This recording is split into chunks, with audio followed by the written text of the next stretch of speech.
13वां अध्याय गणेश उत्पत्ति और चरित्र। सूत जी कहते हैं, तारकासुर के शत्रु संकट का ये चरित्र सुनकर नारद जी बहुत प्रसन्न हुए। उन्होंने ब्रह्मा जी से कहा कि हे प्रजानाथ स्वामी कार्तिकेय का ये अमृतमय चरित्र तो मैंने सुना, अब कृपा कर अब सब मंगलों को भी मंगल श्री गणेश जी का दिव्य चरित्र मुझे सुनाइए। तब नारद जी के इस प्रकार के वचनों को सुनकर ब्रह्मा जी प्रसन्न हो शिव जी का स्मरण करते हैं। बोले, हैं नारद जी, कल्प भेद से गणेश जी के कई प्रकार के चरित्र हैं।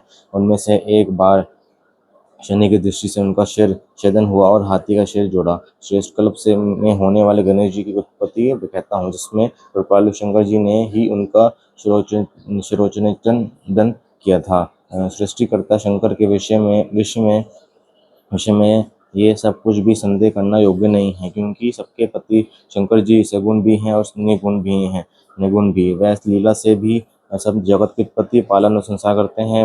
हे मुने, अब आदर सहित उनके चरित्र को सुने। जब विवाह कर शिव जी कैलाश पर चले गए, तब कुछ समय व्यतीत होने पर गणपति का जन्म हुआ। एक समय की बात है, जय और विजय नामक पार्वती जी के दो सखियों ने परस्पर विचार कर पार्वती जी से जाकर कहा कि शंकर जी के द्वार पर जो हमारे असंख्य गण एवं द्वारपाल विराजमान रहते हैं, उन पर हमारा अधिकार होते हुए भी कुछ भी अधिकार नहीं है, क्योंकि हमारा मन उनसे नहीं मिलता।